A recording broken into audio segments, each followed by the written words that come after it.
Yes. If your mother encouraged you to like keep going and do your job, what did your father do? Okay, well, my father was not around. My mother discovered that he was a bigamist, had another family, and they got divorced when I was quite young, which was pretty horrible. Anybody who's been through that as a youngster, you know how the only thing you think about is, hopefully they'll get back together. You think that for years and years and years and years, until it finally becomes clear that's not going to happen. But I used to pray every night that somehow they would get back together. But, years later, and thinking about it, I was probably very fortunate that it turned out the way that it did. Because my father was a person who, he drank heavily, he gambled, he dealt with lots of different women. And I'm not sure that would have been the kind of influence that would help me to turn out, be the kind of person that I did turn out to be. So, sometimes things that look like, the worst thing are not necessarily the worst thing.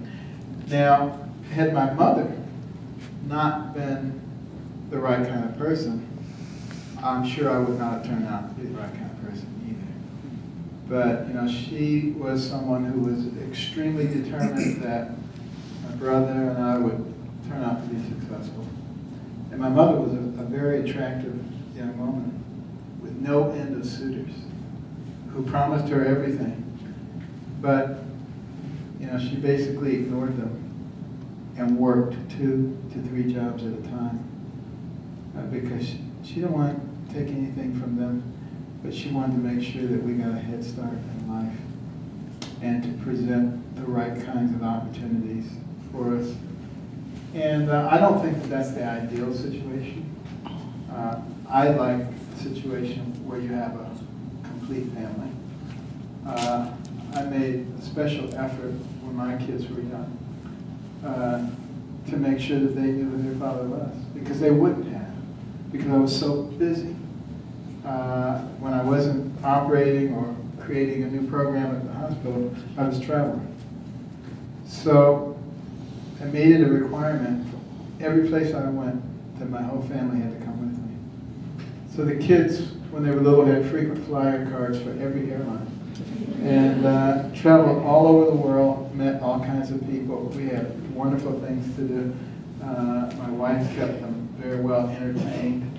And, it just, where there's a will, there's a way. So I think the ideal situation is certainly having both a father and a mother. But the fact of the matter is, whatever the situation is, if it's dealt with the right way, the product can still turn out okay. Yes? Do you mainly stay at Hopkins, or do you travel and do surgery throughout the country, the world? Okay. Do I mainly stay at Hopkins or travel throughout the world? I only travel in very rare situations, like conjoined twins. But when you stop and think about it, your whole team and all your advantages is there. So if you go out and operate in other places, the element of unfamiliarity really becomes a big disadvantage. So, yes. Looking back on your career, which one of your operations are you most proud of? Very good question. Looking back on my career, which one of my operations am I the most proud of? It's actually a very easy question. I'm most proud of the last one that I did, whatever day that happens to be. Because even though an operation might not make headlines, think about what you're doing. Somebody has placed in your hands the most important thing they have, their life and their quality of life. And if you can walk out of that operating room and tell that waiting family it was a success, they're waking up and they're asking for you, there's nothing better than that. And it doesn't get any better, no matter what kind of case it is. It's just a wonderful privilege that God provides for some people. Another question. Yes, are there ever long periods of time when these surgeries are not needed, or how are you working? Are there long periods of time between what surgeries? Like the last one and maybe the next one? I mean, how often do these cases? Oh, you're talking about Siamese twins? Yes. Oh, Siamese twins or craniopagus twins joined at the head are extraordinarily rare. 1 in every 2.5 million births, the vast majority of which are stillborn. And so they're extraordinarily unusual. There's a set right now. What country was that? I can't remember exactly which country. It's in Africa. We've been corresponding with. They're only like 2 months old right now. But they're extraordinarily unusual, fortunately. Now the problem, of course, when things are very, very rare is that it's very hard to develop, the kind of expertise in them because you don't get to do them that often. But you can apply different principles. So like in the first case of the Bender twins, even though I had never done a set before or seen a set before, I was able to read about what other people had done and also knew various principles about vascular surgery, craniofacial surgery, and tissue separation, and you can apply all of that.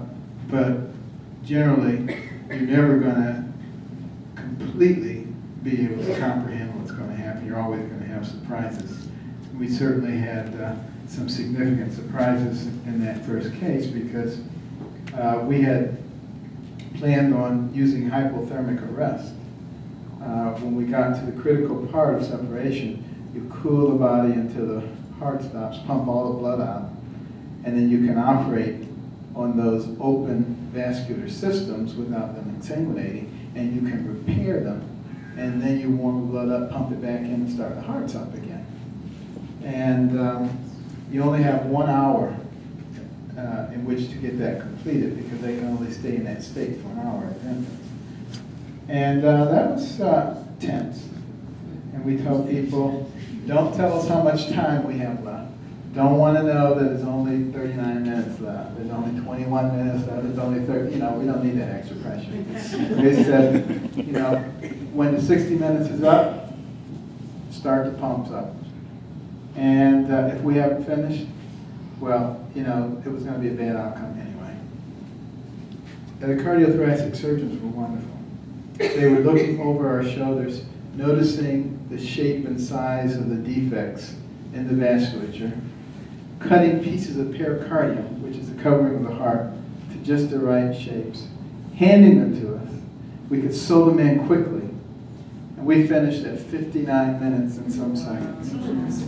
And we kept those babies in what's called a pentobarbital coma for almost 2 weeks, having no idea whether they would actually wake up or not. And when the day came that we decided to lift the coma, almost at the same time they opened their little eyes and started moving around. And I can't, it's very hard to describe how everybody felt at that point. But fortunately, those cases don't happen very often because they're very taxing. They take a lot of energy out of you. And, the next set, I've already told, my younger colleagues that they are going to take the lead in these. I'll be around to coach and stuff. But, these are things that take frequently 24 or more hours. And I think they're specifically for young neurosurgeons. We have time for one more question. Yes. I just want to say thank you for sharing the story about your mother.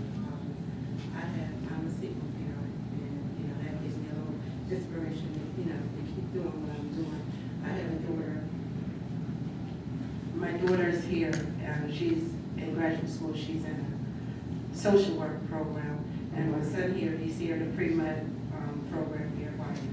He's going to be applying to medical school, real school, and, you know, we shared the organic chemistry, you know, story, and, you know, I just know that one day, you know, I already told him that he can do whatever that he wanted to do. But listen to your story, I'm glad I made the time to come over to hear you. Just get some more inspiration, just keep, you know, keep pushing them. And, you know, keep telling them no matter what, whatever comes in your door, you know, it can be moved because, you know, through all things, you know, through God, all things is possible. And I have a 15-year-old, and I just, you know, and I decided to keep all negative energies away. It's just my house, my kids who live right here in the city, and it doesn't have to be what's going on in the city is in your house. Absolutely. But I thank you for your story. Well, thank you. I hope you tell other young single mothers that you know about that, because it makes a big difference, particularly if that kid is hearing all the time what you can do rather than what you can't do, and what's good about you rather than what's bad about you. They internalize this. And, you know, my mother told us so often, you can do anything that anybody else can do, so you can do it better. We actually started believing it. You know? But if you've got somebody always telling you, you know, you're rotten, you're no good, I don't know why in the world God sent you into this world, you know, people will internalize that too. And people live up to or down to expectations. Thank you all very much.